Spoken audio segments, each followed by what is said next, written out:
Welcome to Midnight Alibi, the case of the vanishing note. Follow Jack Harper, a private investigator, as he digs deep into a strange disappearance in Hawthorne City. A mysterious note leads him into a dangerous web of secrets. What happened to Mark Daniels? Who's behind it all? If you're enjoying the mystery, make sure to like, comment, and subscribe for more. Let us know your thoughts below. What do you think is going on? Share this with your friends if they love a good crime story too. Chapter 1. The Missing Note. The city of Hawthorne was a labyrinth of secrets, a place where the fog crept through narrow alleys and the streetlights flickered with an eerie, inconsistent glow. The streets hummed with a low, constant murmur, a city that never truly slept but always seemed to be holding its breath. It was the kind of city where people hurried to escape their pasts, hiding behind shadows of their own making. And amid the chaos and uncertainty, there was one name that stood out: Jack Harper. A name that was both feared and respected in the world of crime-solving. Tonight, as the clock struck midnight, Jack Harper sat in his small office, the only source of light coming from a flickering desk lamp. His fingers drummed rhythmically on the desk, the soft tapping echoing in the silence of the room. The place was a mess. Piles of case files, old coffee mugs, and the scent of cigarette smoke lingering in the air. Jack's mind had long since moved past the clutter. He didn't need order to think. In fact, the disarray helped clear his thoughts. Jack had been a private investigator for years, known for taking on cases the police either couldn't or didn't want to touch. His methods were unconventional, and he wasn't afraid to get his hands dirty. In this city, that kind of work paid off. But tonight, his mind wasn't on his usual cases. Instead, it was on the quiet, nagging feeling that something unusual was coming his way. The shrill buzz of his phone broke the stillness of the office. Jack's eyes flickered down to the screen. The caller ID read Rachel Owens. His stomach tightened. Rachel was a reporter he'd worked with more than once, an intelligent woman with a sharp eye for detail and a tendency to dig a little too deep. Their relationship had always been strained, built on a mix of mutual respect and unspoken tension. She had a knack for uncovering the truth, but her methods often crossed into dangerous territory. "Jack," Rachel's voice crackled through the phone. "I need your help." "Rachel, it's late. What's going on?" Jack asked, his curiosity piqued, but not fully sure what to expect. "I was at the grand reopening of the Hawthorne Museum tonight. It was a fancy event, you know? I was there covering the story, doing my usual thing, talking to people, making notes. But after the speeches and all that, well, something happened. One of the guests, Mark Daniels, a well-known businessman, disappeared. No one saw him leave, and there's no sign of him anywhere." Jack's brow furrowed. Mark Daniels was a wealthy, enigmatic figure. He had made his fortune in real estate, building his empire with a reputation for being ruthless in business and even more secretive in his personal life. The man had made plenty of enemies, but why would he just vanish without a trace? "That's strange. Why would he disappear in the middle of such a high-profile event?" Jack asked, leaning back in his chair, trying to process the information. "That's not the strangest part," Rachel continued, her voice tight. "After the dinner, when the police were looking around, I found something. A note. It was left on the chair where Daniels had been sitting. And here's the thing, it wasn't addressed to anyone specifically. It was addressed to me." Jack sat up straight, the sudden shift in tone grabbing his attention. "To you? What did it say?" Rachel's voice dropped lower, almost a whisper. "It said, 'Find me before they do.' That's all it said. Just those words." "Find you before they do?" Jack repeated, his mind racing. The words felt like a puzzle, one piece just out of reach. "That's cryptic. And why leave it for you?" "I don't know, Jack," Rachel replied, frustration seeping into her tone. "But it's not something I can just ignore. The police think it's just some bizarre coincidence that Daniels is probably off somewhere hiding, trying to escape whatever scandal might be looming over him. But I think it's more than that." Jack could hear the unease in Rachel's voice, and he knew she wasn't the type to panic over nothing. If she was involved, then something serious was at play here. "I'll be there soon," Jack said, grabbing his coat off the back of his chair. "Stay put. I want to see this note for myself." The streets of Hawthorne had quieted as Jack made his way to the museum. The usual sounds of the city, the honking horns, the chatter of pedestrians, had fallen into an eerie silence. The city was holding its breath, just like Jack. The fog rolled in, shrouding everything in its cool, damp embrace. By the time Jack reached the museum, the place was swarming with police officers, their uniforms casting long shadows under the flickering lights. Rachel was waiting for him outside the side entrance, her face pale, her expression filled with anxiety. She didn't need to say anything, Jack could see it in her eyes, and something had happened here. And it wasn't just a case of a man vanishing into thin air. "They're inside, looking for clues," Rachel said, motioning for him to follow. "I tried to speak to them, but they're not interested in anything that doesn't fit their narrative. They just want to label it as a rich man's escape, but I can't let that go." They made their way inside the museum, the grandeur of the place lost under the weight of the tension in the air. The police were milling about, questioning staff members and searching for any evidence that might explain Daniels' sudden disappearance. But everything about the scene felt wrong. Jack's eyes scanned the room, looking for anything out of place, and then he saw it, the empty chair where Mark Daniels had been sitting earlier. Beside it, on the table, was a wine glass, untouched, its contents still swirling. Rachel motioned to the table. "That's where I found the note." Jack moved toward the table, his eyes narrowing as he looked at the piece of paper. It was crumpled but still legible. The handwriting was neat, too precise for someone who might be writing in haste. The words were simple, but loaded with meaning. "Find me before they do," Jack muttered under his breath. He turned it over, looking for any other markings or clues. There was nothing else, just the cryptic message. Jack's mind raced with questions. Who were they? Why leave a note for Rachel? And where the hell was Mark Daniels? Before he could dive deeper into his thoughts, an officer approached him. "Mr. Harper, we need to speak with you." Jack's gaze flickered between the officer and the note in his hand. The mystery was deepening by the minute. "Give me a minute," Jack said, not taking his eyes off the note. "I'll be right with you." Turning to Rachel, he said, "Stay close. This isn't over yet. We're just getting started." Chapter 2. The Trail Begins. The museum's grand hall felt colder now, the kind of cold that crept into your bones. Jack stood there, holding the note in his hand, the words "Find me before they do," echoing in his mind like a haunting refrain. It was a message, a call to action, but to whom? And who were they? Whoever was behind this. They were careful, strategic, and elusive.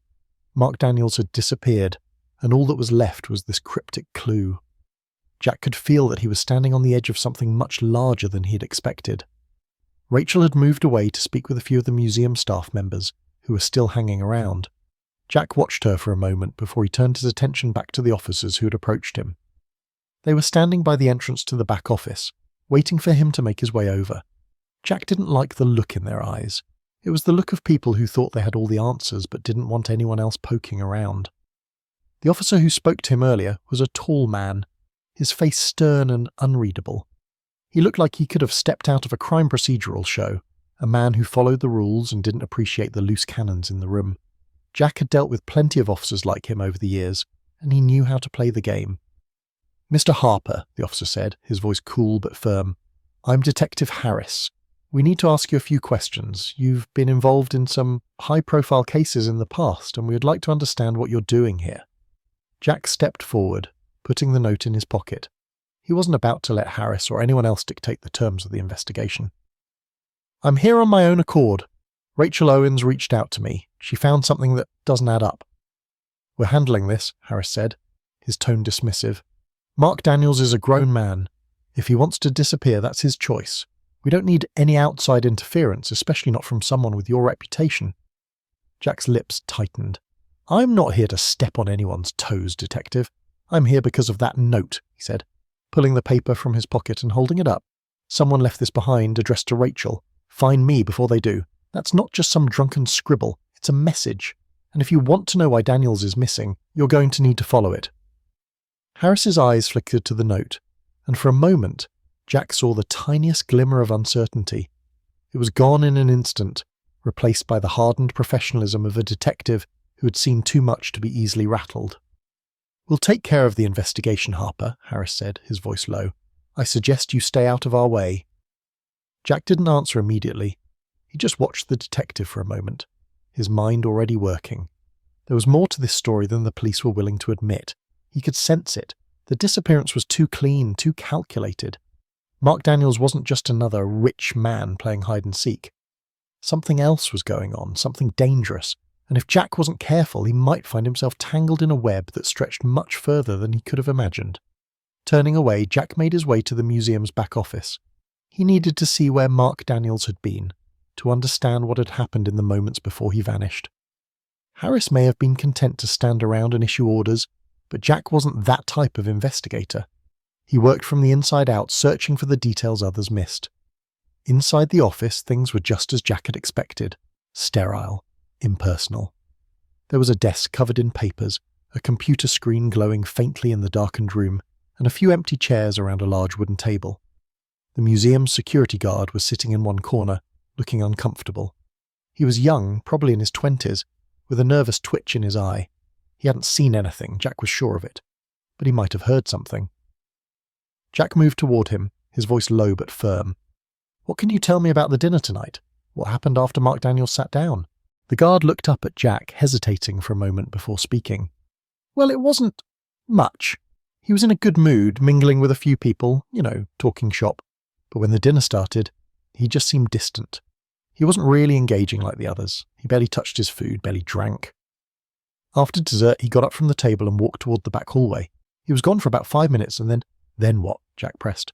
The guard glanced around nervously, his voice dropping even lower.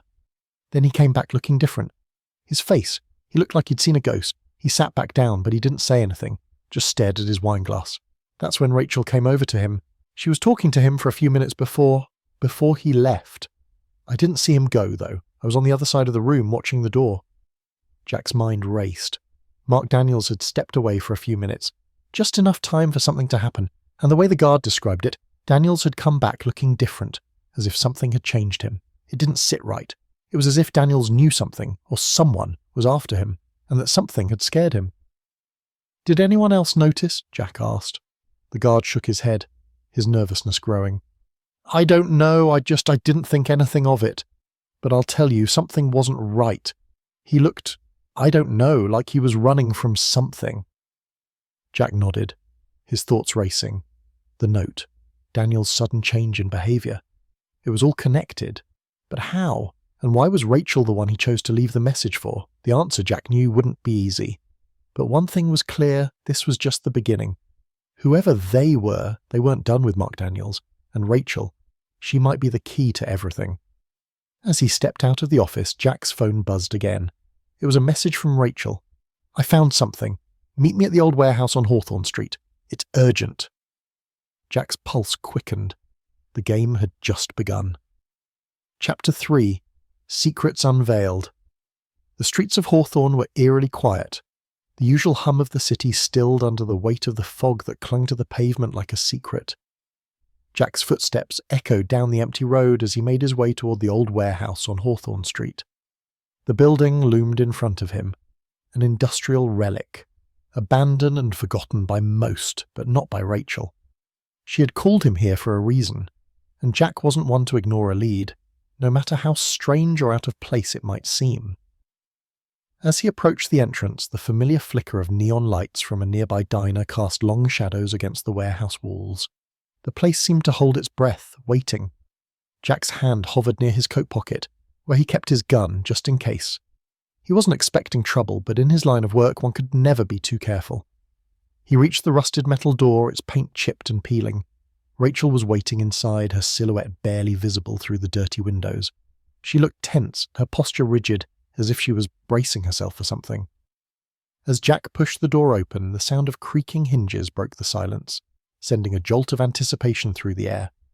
Inside, the warehouse was dimly lit, shadows dancing across the stacks of old crates and unused machinery. The faint smell of oil and dust hung in the air. Rachel stood by a workbench, her face illuminated by the soft glow of a single light bulb that hung overhead. "You came," Rachel said, her voice low, almost strained. She looked relieved, but also on edge. "I wasn't sure you would." "I don't walk away from a mystery," Jack replied, stepping further into the room. "What's going on, Rachel? Why bring me here?" Rachel hesitated for a moment, glancing around the warehouse as though ensuring they weren't being watched. "It's about the note," she said, finally locking eyes with him. "There's something I didn't tell you earlier. When I found that note in the museum, I didn't just find it by chance. Mark Daniels left it for me because he wanted me to see it. But there's more to it than just that message." Jack raised an eyebrow. "What do you mean?" Rachel took a deep breath, her hand shaking slightly as she reached into her bag and pulled out a small folded piece of paper. She handed it to Jack. The paper was thicker than the note from earlier, and the handwriting was familiar, Mark Daniels's. "This is the other thing," Rachel said, her voice trembling. "I found this in his coat pocket when I went looking for him backstage. It's a list of names, Jack, just names, no context. But it's got to be important. These people, these names, they're tied to something bigger." Jack unfolded the paper carefully. His eyes skimmed the list. There were 10 names in total, all written in neat block letters. None of them were familiar to him, but something about the order of the names made him uneasy. Each name was followed by a series of numbers. Some looked like dates, others like coordinates. "Any idea who they are?" Jack asked, his voice calm but his mind racing. He could feel the heat of 1,000 questions pressing down on him. Rachel nodded. "I did some digging. One of these names, Jackson Cole, is a businessman who works in the tech industry. But his name popped up in an investigation years ago involving money laundering. Nothing ever came of it, though, until now. And another name, Evelyn Cross. She's tied to a major construction company. But get this, Jack. Her company was involved in a high-profile scandal a while back about illegal land deals. And these numbers, these dates, I think they correspond to some of their biggest transactions." Jack folded the paper back up, his eyes narrowing as he processed the information.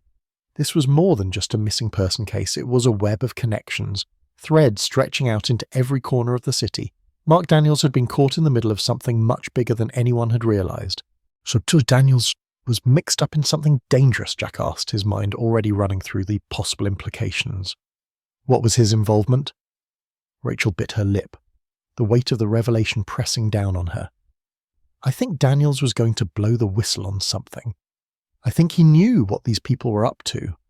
And when they found out he was getting close to exposing them, well, it all went south." Jack's gut tightened. This wasn't just about Daniels anymore.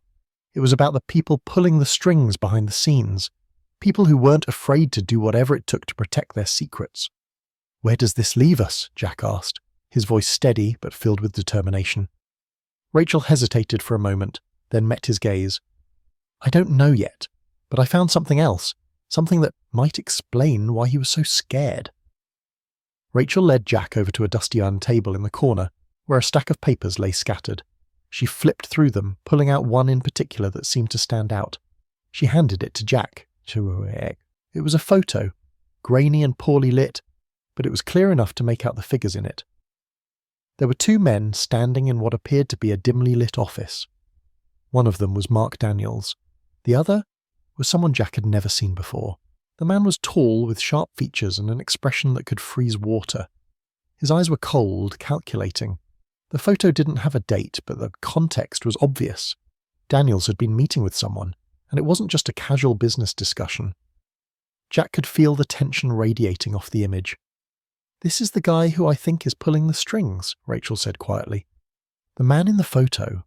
He's never been publicly linked to anything illegal, but I have a feeling he's behind it all. Whoever he is, he's dangerous." Jack stared at the photo, feeling a surge of cold anger rise within him.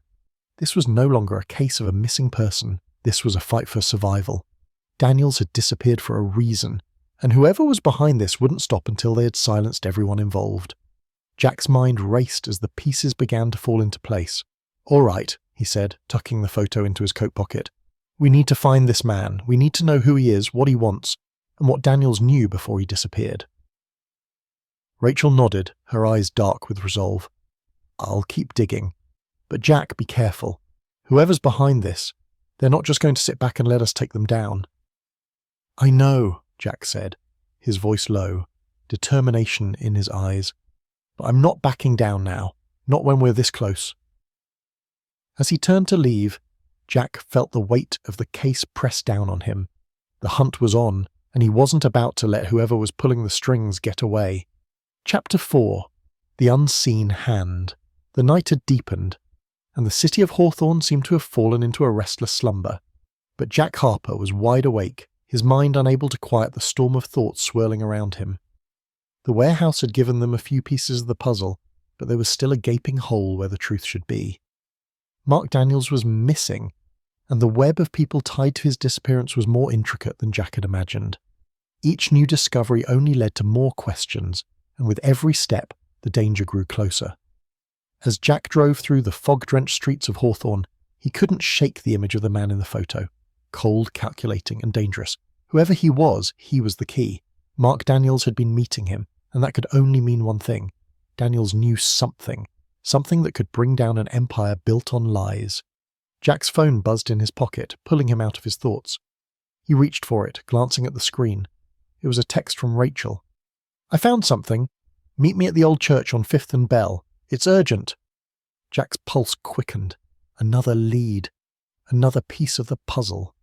He glanced at the road ahead, the distant silhouette of the church looming in the mist, its spire cutting through the darkness like a knife.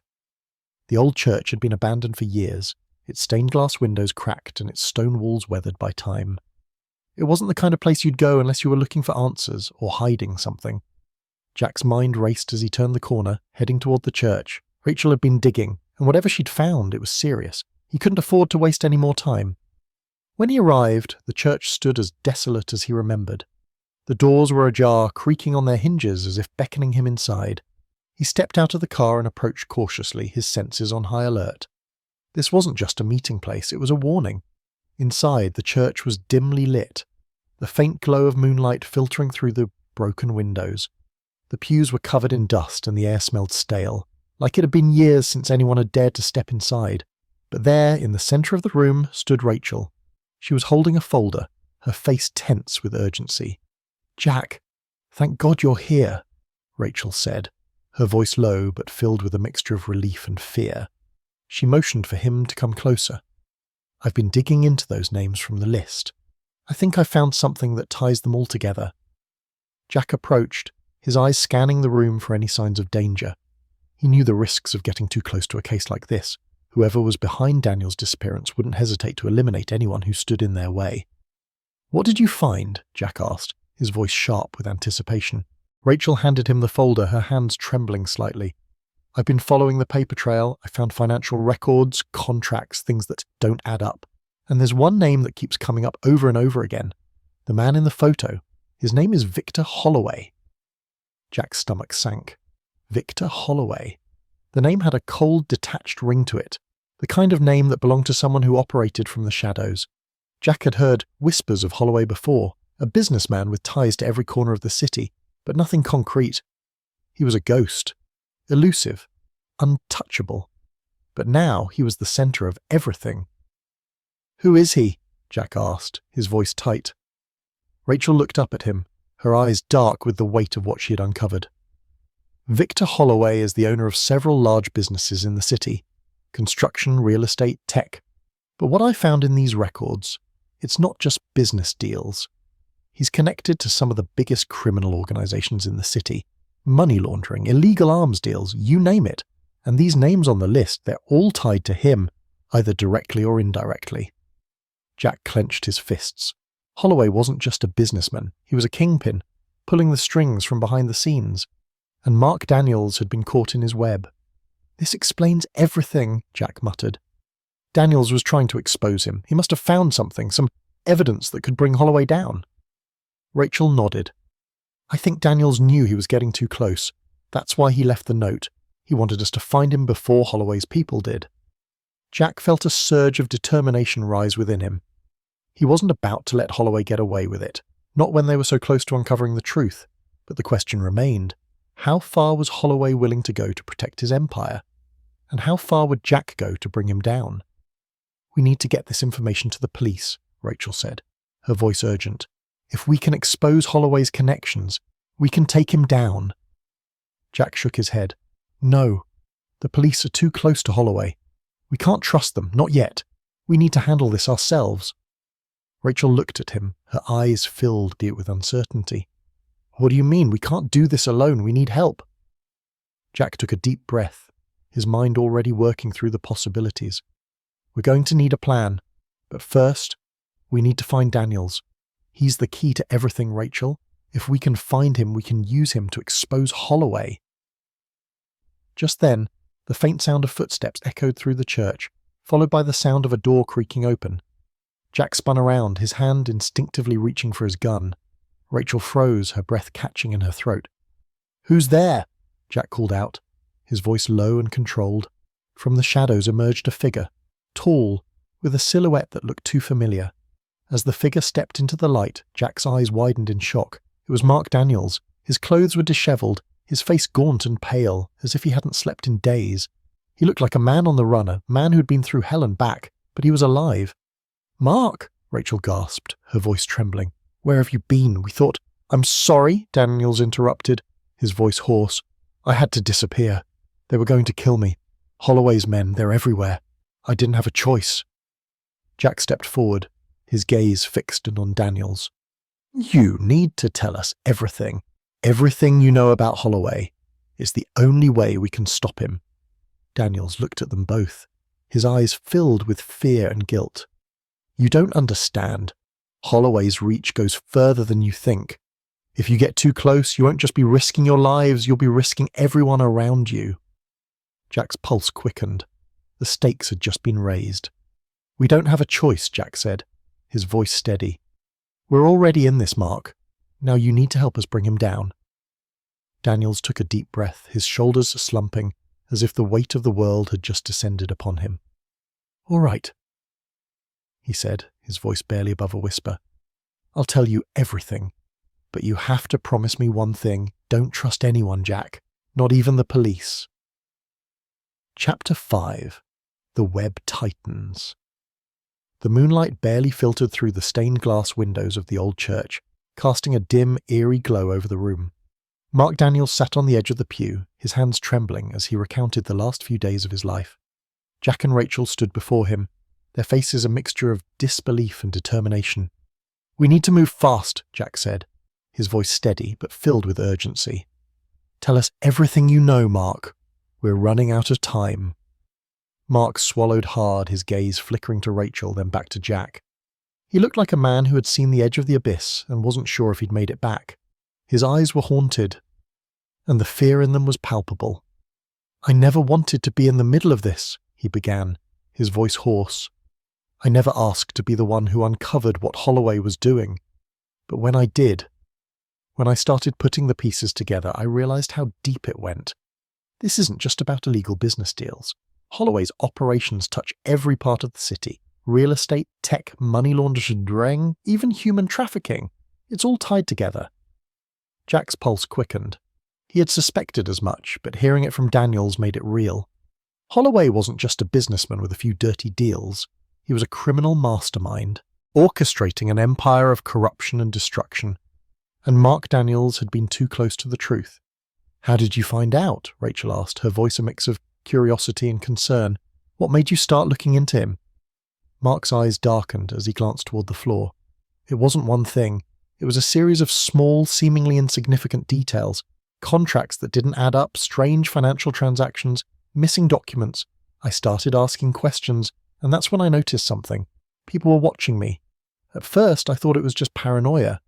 But then I realized they were following me, monitoring everything I did. Holloway's people, his goons, and that's when I knew I was getting too close. Jack leaned forward, his eyes narrowing. "You knew they would come after you eventually. That's why you left the note. Find me before they do. You wanted Rachel to find it, didn't you?" Mark nodded slowly, his face drawn with guilt and fear. "I knew Rachel could get the story out there, but I couldn't risk anyone else getting involved. They were watching her, too. The minute they saw her digging into Holloway's affairs, they'd come after her as well. I had to disappear." Rachel's face softened as she stepped closer to Mark, her voice quieter now. "We're in this together, Mark. You're not alone, but we need more than just your story. We need evidence. You've seen things, but we need proof." Mark hesitated, his eyes darting to the side. "I have something," he said, his voice barely above a whisper. "But it's hidden. Holloway's people know I have it. If they find it, they'll know exactly where I am. But I trust you, Jack. You're the only one who can stop him." Jack's heart raced. It was clear that Mark knew something that could bring Holloway down. But where was it? And how far would Holloway go to stop them from finding it? "I don't have time to waste," Jack said, his voice low and resolute. "Where is it, Mark?" Mark reached into his coat pocket and pulled out a small unmarked flash drive. He handed it to Jack, his hands trembling. "This has everything, financial records, emails, photos. It's all there. The deals Holloway's made, the people he's bribed, the transactions that link him to everything. If this gets out, it'll destroy him." Jack took the flash drive and his fingers brushing against Mark's hand. It felt like holding the key to everything, the key to ending Holloway's reign of terror. But it also felt like holding a bomb, one that could explode at any moment. Rachel stepped forward, her face a mask of determination. "We need to get this to the right people. The police, the media, anyone who can expose Holloway. The longer we wait, the more dangerous it becomes." Jack shook his head, slipping the flash drive into his pocket. "We can't trust the police. Holloway has too many connections in law enforcement. We need to be careful, Rachel. If we're not careful, we could be walking right into his trap." Rachel looked at Jack, her eyes narrowing in frustration. "So what's the plan then? You want us to sit here and do nothing while Holloway gets away with it?" "I'm not saying do nothing," Jack replied, his voice calm but firm. "But we need to move strategically. First, we find out who else is involved in this, who's working with Holloway, and then we expose them one by one. We hit him where it hurts, but we do it carefully. We can't rush this." Mark's voice broke through their discussion. "They'll come for me, Jack. I'm already a target. You need to get that flash drive to the right hands before it's too late." Rachel turned toward Jack, her expression filled with concern. "We can't waste any more time. Holloway will send his men after Mark. We need to act now." Jack's mind raced as he weighed his options. They had the evidence, but they also had a target on their backs. Holloway wouldn't stop until he silenced them. The only question now was how far they were willing to go to bring him down. "I know what we need to do," Jack said, his voice steady with resolve. "We're going to take the fight to Holloway's doorstep. We expose him, but we do it on our terms. We take him down piece by piece, and we start with the people closest to him." Rachel looked at Jack, her eyes filled with a mix of fear and trust. "And what happens if Holloway comes for us first?" Jack's gaze hardened. "Then we make sure he knows we're not afraid of the fight. We hit him where it hurts the most." As Jack turned to leave, Mark's voice stopped him. "Be careful, Jack. Holloway is everywhere. He's not someone you can take down easily." Jack nodded, his jaw clenched with determination. "I'm not doing this alone, and Holloway won't be able to hide for much longer." The weight of the situation pressed heavily on him, but Jack knew there was no turning back now. The web Holloway had spun was vast, but Jack was determined to cut through it, one thread at a time. With the flash drive in his pocket and a plan forming in his mind, Jack stepped into the night, ready to take the fight to Holloway. The game had changed, and the stakes were higher than ever. Story 2, Chapter 1, The Disappearance of Emily Hart. The sun had barely set, casting the library's tall windows in an orange glow, when the first whispers started. The kind of whispers that slid through the cracks in the old stone walls, slipping past the rows of books, lapping at the corners of the dusty shelves. No one knew exactly when they began, but they were there, unmistakable murmurs echoing from the farthest reaches of the library's grand hall. James Carter, a young investigator with a knack for solving odd cases, stood at the foot of the stairs, staring up at the imposing structure that was the Hawthorne Public Library. A library was never just a place for books, he knew. It was a place where stories hid beneath every page, where secrets were buried in the footnotes, and where forgotten tales always managed to resurface. James had received an anonymous tip earlier that day, an oddity that he couldn't ignore. Emily Hart, the library's head librarian, had vanished, without a trace. One moment she was in the staff room organising overdue books, and the next, poof, gone. Not a single soul had seen her leave the building, not a sound had been made. He had read the case file twice, the facts clear but unsettling. Emily Hart had been an unassuming woman in her late 30s. Her life revolved around books, her obsession with them so deep that she practically lived at the library. But there was more to her than met the eye. As the head librarian, Emily knew every inch of the library like the back of her hand, and the notion that she could simply disappear without anyone noticing felt wrong. James entered the library, the heavy wooden doors groaning in protest as they swung open. Inside, the silence was suffocating. The soft click of his shoes echoed as he walked down the aisle, passing rows upon rows of leather-bound tomes and glass cases filled with ancient manuscripts. The faint smell of aged paper and dust filled his nostrils. "Miss Hart," he called softly, his voice swallowed by the stillness. He didn't expect an answer. Emily's disappearance wasn't the only strange thing about this case. It was the way the library felt, unnervingly still, as if it were holding its breath. A chill ran down his spine as he approached the desk where Emily Hart had worked for years. It was empty now, but there was a faint trace of her presence, her favourite pen, a cup of half-drunk tea, and a stack of library cards. The absence of her made the room feel colder. A flash of movement caught his eye. Someone was standing near the back corner, near the restricted section. The figure was tall and thin, their face obscured by the shadows. It was a man, dressed in dark clothing, his posture tense and rigid. As James took a step closer, the man quickly turned and disappeared down a narrow hallway that led deeper into the library's bowels. "Hello," James called, his instincts kicking in, but the man was already gone. James stood there, feeling the weight of the silence descend on him again. There was something off about this place, something that tugged at the edge of his awareness, but he couldn't put his finger on it. With a deep breath, James followed the path the man had taken, his footsteps soft on the old wooden floor. The hallway seemed endless, lined with shelves that towered over him, their contents long untouched. It was the part of the library that no one ever seemed to visit, the restricted section, as it was labelled on the faded sign near the door. A place for books too old, too dangerous, or too mysterious for casual readers. James's heart raced as he approached the end of the hallway. The restricted section was locked, of course, but that didn't stop him. He had his tools and his mind focused on the puzzle at hand. The missing librarian, the strange man, and now the locked section. Everything pointed toward a secret that had been carefully hidden away. The lock clicked open with a satisfying sound, and James pushed the door gently. Inside, the air was heavier, as though the room had been shut off from the world for decades. The dim lighting cast long shadows on the walls, illuminating shelves full of ancient books, their spines cracked and worn. The silence here was suffocating, almost unnatural. There, at the far end of the room, he saw it. A wooden desk cluttered with papers and books, and sitting at it was a figure. Emily Hart, but something was wrong. She wasn't sitting in a chair. She was hunched over, her face hidden in her arms, as though she had collapsed in exhaustion. "Emily?" James called gently, his voice uncertain. Her head jerked up suddenly, and James took an instinctive step back. Her eyes were wide and filled with terror, her breath shallow and quick. She looked like she had seen something unspeakable. "No!" she gasped, her voice trembling. "You shouldn't have come here. You don't understand. It's not safe. The whispers, they've found me." James took another step forward, his heart racing.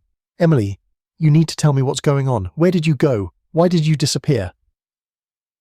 But Emily's eyes darted to the shadows in the corners of the room, her face pale. "They know everything. They know I've found it.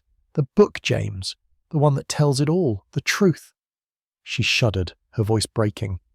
Before James could respond, the sound of footsteps echoed behind him, followed by the soft but unmistakable click of the door locking shut. James turned around, his mind spinning with 1,000 questions. But as he reached for the door, a chilling whisper filled the room, one that didn't come from Emily. "The book must never be opened." The whisper came from nowhere. It was a cold, eerie sound, like the wind scraping against stone. James spun around, his heart pounding in his chest. But Emily was gone. The door to the restricted section slammed shut and the room was plunged into darkness. Chapter 2. The Secret Unfolds. James stumbled backward, his hand groping the air as the shadows closed in around him. The darkness in the restricted section was unlike any he had encountered before. It wasn't just an absence of light. It felt like something more, something suffocating, as though the darkness itself was watching him. The faint whispers that had plagued him earlier now seemed to reverberate in his skull, growing louder with each passing second. His pulse raced. Emily had been here. He was sure of it. But now she was gone, vanished like a wisp of smoke in the dark. His fingers found the door handle and he twisted it with urgency, but the door didn't budge. It was locked. "Emily!" he called out, panic rising in his chest, his voice echoing off the stone walls.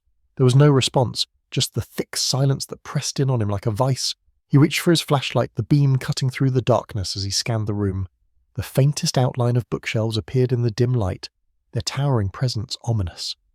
In the farthest corner of the room, a large, heavy desk stood, its surface cluttered with papers, ink stains, and an open book, one that looked entirely out of place. James took a step toward the desk, his breath shallow as he neared the mysterious book. It seemed to pulse with an eerie energy, as if it was alive, waiting for him to touch it. The title on the spine was barely legible, faded with age. It read, "The Forgotten Tome." The moment his fingers brushed against the cover, a cold shiver ran down his spine. A sharp, jagged whisper filled the air, more distinct than ever, as though the room itself was speaking to him. The book must never be opened. He froze, his hand still resting on the leather-bound cover. The voice had come from within his own mind. Or had it? It was hard to tell. With a deep breath, James pulled the book open, feeling the weight of the moment settle on his shoulders. The pages were yellowed, brittle with age, but the text was still legible. The first line of the book caught his eye. In the quiet corners of the library, secrets are buried and whispers are born. He couldn't help but feel a chill run through him at those words. This book wasn't just a record of knowledge, it was a warning. It spoke of secrets hidden deep within the library, secrets that were never meant to be uncovered. But James had come too far to turn back now. As his eyes scanned the pages, he felt a strange pull, magnetic force urging him to read more. The words seemed to blur together, as if they were shifting and changing before his eyes. He read aloud the next few sentences, his voice trembling slightly. To read is to awaken what sleeps. To awaken is to invite what has been hidden for centuries. Suddenly a loud crash echoed through the library, breaking the spell of the book. James's heart skipped a beat. He slammed the book shut and spun around, his flashlight flickering in his hand. The footsteps he had heard earlier returned, heavy and deliberate, drawing closer. Before he could react, a figure appeared from the shadows. A tall, thin man, dressed in dark clothing, his face obscured by a wide-brimmed hat, emerged from the hallway. He had the same rigid, tense posture as the figure James had seen earlier, but now the man's eyes were cold and calculating, his gaze never wavering from James. "Who are you?" James demanded, stepping back toward the desk, instinctively reaching for his gun. "What do you want?" The man didn't answer immediately. Instead, he stepped forward slowly, the silence between them thickening. "I knew you'd come," the man finally spoke, his voice low and gravelly. "I should have stopped you sooner." James narrowed his eyes. "What do you know about Emily Hart? Where is she?" The man's lips twitched into a faint, almost imperceptible smile. "She's gone, just as you will be soon. You've opened the door, detective. There's no going back now." James's mind raced. The man knew who he was. He'd been expecting him. And he knew about the book, about the forgotten tome. "What do you mean?" James pressed, his grip tightening on the flashlight. "Who are you? What's going on here?" The man didn't answer directly. Instead, he stepped closer, his eyes glinting in the dim light. "You don't understand yet, do you? The library is not just a place for books. It is a keeper of secrets, secrets that have been locked away for centuries. Emily Hart was the key to them, and now you've become part of the story." James's heart raced. "What story? What are you talking about?" The man's smile deepened. "There is more to this library than you could ever imagine. This place, it feeds off of the knowledge it keeps. It grows stronger the more people seek the truth, but the truth is dangerous. You've already awakened it, and now it's coming for you." With a sudden movement, the man lunged toward James, but before he could react, the lights in the room flickered violently. The shadows seemed to grow, stretching toward James like dark tendrils. The temperature in the room plummeted, and a loud, resonating whisper filled the air. The book must never be opened. The voice came again, but this time it was different, louder, more urgent, almost like a warning. The man in front of him stopped dead in his tracks, his expression shifting from confident to uncertain. James took the opportunity to dart past him, rushing for the door. He grabbed the handle and yanked it open, the door creaking in protest. As he stepped out into the hallway, the man's voice echoed after him, cold and threatening. "You can't escape. The library always gets what it wants." James didn't stop to look back.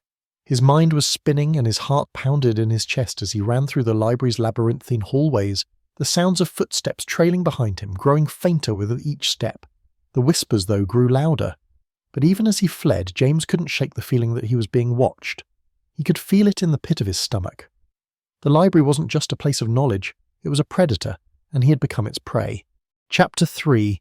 The hunt begins. James didn't dare stop running. His breath came in sharp bursts as his footsteps echoed through the labyrinthine hallways of the library. He knew the layout by heart. He had spent countless hours researching there before, but tonight it felt as if the library itself was shifting around him, its walls stretching and closing in. The air grew colder with every step, thick with something ancient and unknowable. The whispers were louder now, swirling in the dark corners, following him as if they were alive. He burst through the entrance to the main hall, the massive wooden doors slamming shut behind him. His pulse was racing, and the unease gnawing at his gut told him that this was only the beginning. The man in the restricted section had known far too much. He had expected James to come, and the words he'd spoken, they lingered in James's mind. The library always gets what it wants. James clenched his fists, trying to calm his fraying nerves. What was the man talking about? What secret was hidden within the walls of this ancient library? And why had Emily Hart, the head librarian, disappeared? The more questions James asked, the more tangled the threads became, and now he felt like he was standing on the edge of something far bigger than he could have imagined. As he made his way down the long corridor toward the security office, his phone buzzed in his pocket. He pulled it out, relieved to see a message from Rachel, the journalist who had been covering the library's renovations. She had helped him look into Emily's disappearance, and now it seemed she had found something that might lead them to the truth. "James, I found something in Emily's office. You need to come to the staff room, hurry." Rachel's message was brief, but the urgency in her words was clear. James didn't hesitate. He turned on his heel and headed toward the staff area, his thoughts racing. If Rachel had found something, it could be the breakthrough they needed. The staff room was tucked away behind a small staircase at the back of the library, far from the public's view. James pushed through the door, and there she was, Rachel, standing near a desk piled high with files and papers, her face pale, her eyes wide with concern. "What did you find?" James asked, his voice steady despite the nervousness creeping into his chest. Rachel turned to face him, her hands trembling as she motioned to a thick folder on the desk. "I've been going through Emily's notes. She was working on something big. At first I thought it was just routine paperwork, but then I found this." She slid the folder across the desk to him. James opened it carefully, scanning through the papers. They were handwritten notes, scribbled in Emily's familiar, neat handwriting. He read aloud a few lines, his brow furrowing with confusion. "The library's history isn't what it seems. It's built on a foundation of secrets, guarded by those who know the truth. It is not just a place of knowledge, it's a prison for the forgotten." Rachel looked up at him, her voice barely a whisper. "What does that mean? Why would she write something like this?" James closed the folder, his mind racing. It means Emily had discovered something about this library, something she wasn't supposed to know, and whatever it was, it scared her. She didn't just vanish, she ran. "But she didn't leave the library," Rachel replied, her voice shaking. "She's still here, isn't she?" James didn't answer immediately. He looked at the stack of papers again, then over to the staff room window that looked out onto the back courtyard. The entire library felt like a house of cards teetering on the edge of collapse, and if they didn't find the truth soon, they would be swallowed whole. "Emily's disappearance was no accident," James said quietly, his mind already formulating the next step. "She found something important, something hidden here, but she wasn't the first." Rachel's eyes widened. "What do you mean?" James hesitated, the pieces of the puzzle starting to fit together. "There's a pattern. Emily wasn't the first person to disappear from this library. There's a man, he's been here for years, someone no one ever talks about. The whispers, they're connected to him." Rachel frowned, confused. "Who?" "His name is Thomas Crowley," James said, his voice low. "He's a former librarian who worked here in the early 1900s. I've looked into him before, but I didn't think it was relevant to Emily's case. But now I'm not so sure." Crowley had been a quiet figure in the library's history, an enigmatic man who had disappeared without a trace many years ago. According to the few records James had found, he had been a highly intelligent and eccentric individual, obsessed with the library's vast collection. Some said he had gone mad, consumed by the idea of uncovering the library's deepest secrets. Others whispered that he'd been a part of a secret society, one that still operated within the library's walls. James could feel Rachel's eyes on him, waiting for him to elaborate. "I think Crowley found something," James continued. "Something he shouldn't have, and when he tried to share it, he vanished. No one ever talked about him after that, but the whispers, they started after he disappeared." Rachel's face paled. "Are you saying that Emily found whatever Crowley had uncovered?" "I think so," James replied, "and I think she paid the price for it." The room was silent for a moment as Rachel absorbed what James had just said. He could see the disbelief in her eyes, but also the same determination that he felt. "Where do we start?" she asked, her voice quiet but resolute. James glanced at the papers on the desk. "We start with the restricted section," he said firmly. "It's the heart of this mystery. Whatever Crowley found, whatever Emily uncovered, it's all there." Rachel nodded, her eyes filled with a sense of purpose. "Let's go, then." Together, they left the staff room and made their way back to the restricted section, the air growing colder the closer they got. James could feel the weight of the library pressing in on him, as if the walls themselves were closing in. He had the distinct feeling that they were being watched, that something or someone was following them. The restricted section was locked, as it always was, but this time James didn't hesitate. He took the key he had obtained from the library's head office and turned it in the lock. The heavy door creaked open, revealing the darkness inside. "After you," Rachel said, her voice barely above a whisper. James stepped inside, his flashlight cutting through the thick shadows. The room felt colder than ever, the air damp and heavy with secrets. As his eyes adjusted to the dim light, he saw the shelves that stretched all the way up to the high ceiling filled with books, ancient, rare, and dangerous. In the far corner, something caught his eye. A single book lay on the floor, open and abandoned. He stepped toward it, his heart pounding in his chest. It was a thick, leather-bound volume, and on the cover, in faded gold lettering, was the title, The Forgotten Tome. Chapter 4, The Price of Knowledge. The Forgotten Tome lay before James like an ominous relic, its leather cover cracked and worn, the gold lettering barely visible under the layer of dust. The book was ancient, its pages yellowed and fragile, as if it had been left untouched for decades. But despite its worn appearance, it emanated an unsettling energy, one that tugged at James's very core. He felt a strange pull to open it, to learn its secrets, but he hesitated. Rachel stood beside him, her eyes locked on the book. She had seen him hesitate before, but now there was no turning back. They were already too deep in this mystery to walk away. "Is this it?" Rachel asked, her voice barely a whisper. "The book Crowley found? The one that started all of this?"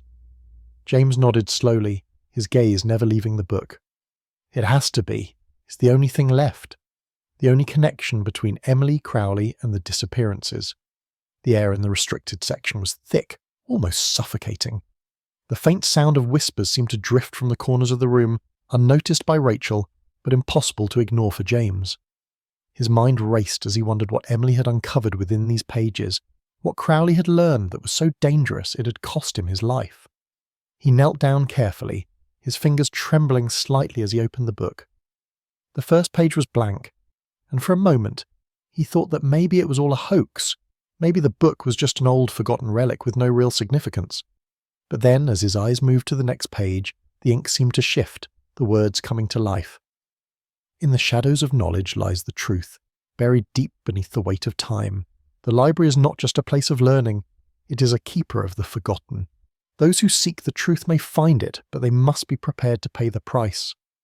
James read the words aloud, feeling a chill wash over him as the words seemed to sink into his bones. There was something eerily prophetic about them.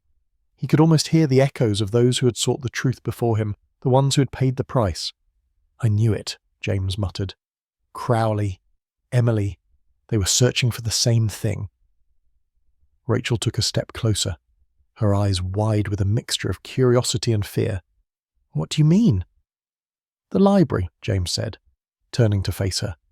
"It's not just a library, it's a vault for knowledge that should never be uncovered. Those who come here seeking the truth end up trapped. The more they dig, the more they uncover, the deeper they fall into its grasp." Rachel shuddered, looking around the dark room. "You're saying the library itself, it's alive? It's been drawing people in all this time?" James met her gaze.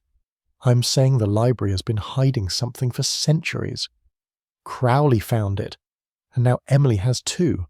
But the cost of uncovering these secrets is far greater than we ever imagined." Before Rachel could respond, a faint sound filled the air. At first it was barely noticeable, like a distant murmur, but then it grew louder, a low, guttural voice, almost like a chant. James's heart raced as he looked around the room, his pulse quickening. "Did you hear that?" Rachel asked, her voice trembling. James's eyes darted to the far corner of the room where the shadows seemed to move on their own. The whispers had become more distinct now, forming words that he couldn't quite understand, but they were growing louder, more urgent. "The price must be paid! The price must be paid!" James's throat tightened as the room seemed to close in on him. "We need to get out of here," he said urgently, grabbing Rachel's arm, but as he turned to leave, a strange force gripped him. It wasn't physical, but he could feel it. Something was holding him back, as though the library itself was preventing him from leaving. The whispers intensified, becoming a chorus of voices that filled the room. Rachel looked at him, her eyes wide with panic. "James, what's happening?" He didn't answer. His mind was racing, trying to make sense of the feeling that was crawling under his skin. He looked down at the book in his hands, realizing that the words were shifting once again. To open the book is to accept the burden. To accept the burden is to enter the eternal cycle. Knowledge is power, but power comes at a cost.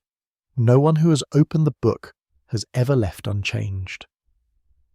A cold wave of realization washed over James. This was the price. It wasn't just a metaphor, it was real. Those who sought the knowledge of the library were doomed to become part of its history. They were trapped in its web, their souls bound to the library forever. He looked back at Rachel, his face grim. "We've made a mistake. We shouldn't have opened this book." Rachel's face was pale, her lips trembling. "What do we do now?" James swallowed hard, his eyes scanning the room. "We can't undo what's been done, but we have to try. We have to get out of here before it's too late." As he turned to leave, the door to the restricted section slammed shut with a deafening bang. James spun around, his heart pounding in his chest. The room was suddenly much darker, and the whispers grew louder, filling every corner of his mind. The shadowy figure from earlier appeared at the far end of the room. The tall man, his face hidden beneath the brim of his hat. His footsteps were slow, deliberate, and as he approached, the air seemed to grow colder still. "You shouldn't have opened the book," the man said, his voice like gravel, harsh and low. "Now you've sealed your fate. The library will claim what is owed." James's blood ran cold. "Who are you?" he demanded. The man's lips curled into a twisted smile. "I am the keeper, the one who watches over the secrets that lie within these walls. You were warned, but now you will learn the cost of seeking the truth." With a sudden movement, the man reached into his coat and pulled out a small object, a key, ornate and ancient with intricate carvings on its surface. He held it up to the light, and for a moment, James could have sworn the key was glowing with a faint, eerie light.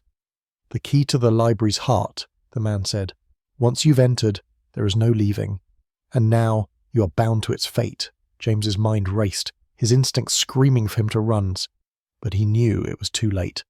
The library had claimed him. It had claimed Rachel too, and there was no turning back. Chapter 5. The Unseen Hand. James could feel the weight of the key in his hand, even though he hadn't touched it yet. It pulsed with a strange energy, like a living thing. The man's cold smile never wavered as he held it aloft, his voice low and commanding. "You've opened the door," the man said, his voice cutting through the thick air of the library. "Now you must face the consequences." James's mind was spinning. His heart pounded in his chest as he tried to make sense of everything. The whispers had become deafening, rising and falling, in a rhythmic pattern that seemed to echo from every corner of the room. He glanced at Rachel, her face pale, her eyes wide with fear. She was just as trapped as he was. "We don't have time for this," James said, his voice shaking with determination. He turned to the door, but it slammed shut with a loud bang before he could even take a step. His eyes darted back to the man, who was still standing there, unmoving. "Leaving is no longer an option," the man said, stepping closer. "The library's heart is now part of you. You cannot walk away from it. You cannot escape." Rachel's hand trembled as she reached out for James's arm. James, what does he mean? What's going on? James turned to her, his voice urgent. We've made a mistake. We've opened something we shouldn't have. This place, this library, it's not just a building, it's a trap. And we're caught in it now. The man gave a dry laugh as if the fear in their voices amused him. You are not the first to come here seeking the truth, nor will you be the last. Many before you have tried to understand, to uncover the library's secrets, but they all failed. They all paid the price. James clenched his fists, his mind racing. What is this place? Who are you?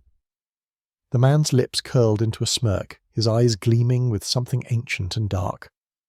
I am the keeper of the library's secrets, the one who ensures that the truth remains hidden. I am the one who watches those who come to seek, knowing full well that they will never leave the same. Some of them never leave at all. Rachel gasped, her breath hitching. What do you mean? Where are they? The keeper's smile grew wider, almost cruel. They are lost, just as you will be. Once you open the book, once you allow yourself to be bound to this place, you become part of its story. Forever. James's mind raced as he tried to piece everything together. The whispers, the book, the disappearances, it was all connected. But what was the truth? And why had Emily Hart been so determined to uncover it?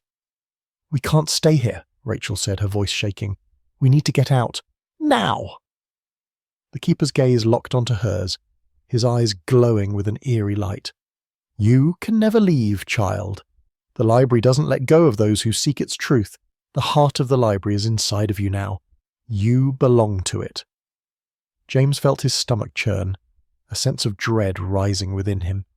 It was as if the library itself was alive, feeding off their fear and desperation. And the more they struggled, the deeper they sank into its grip. We have to find a way out, James said, his voice tight with resolve.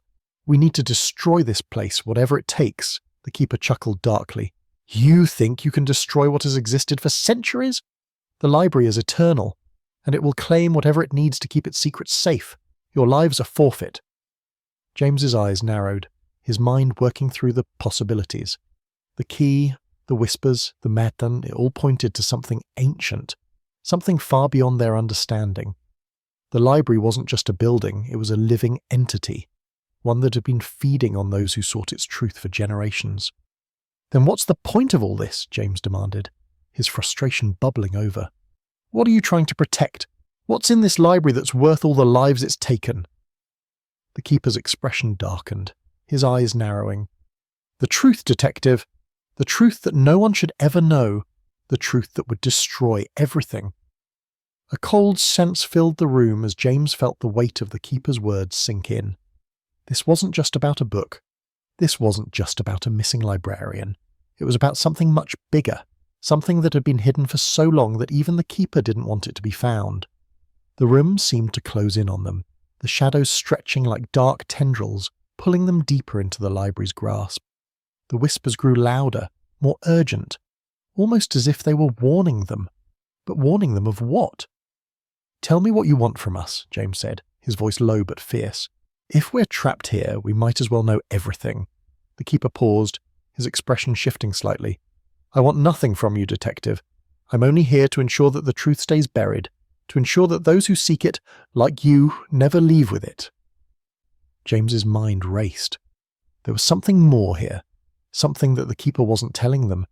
He had to find a way to break free, to escape this place before they became part of its dark history. Suddenly the ground beneath them trembled, and a loud, grinding noise echoed through the library. James's heart skipped a beat as the walls seemed to shift, the shelves groaning as if they were alive, reacting to something deep within. We need to leave, Rachel said, her voice panicked. James, we have to get out of here. Now. But it was too late. The library was alive, and it wasn't going to let them go without a fight. The keeper took a step back, his lips curling into a grim smile. You've already opened the door. Now you must face the consequences. James's breath quickened as he realized that the true battle was just beginning. Whatever was in the heart of the library, whatever had caused so many to disappear before them, was about to be unleashed. and they were the ones who had brought it to the surface.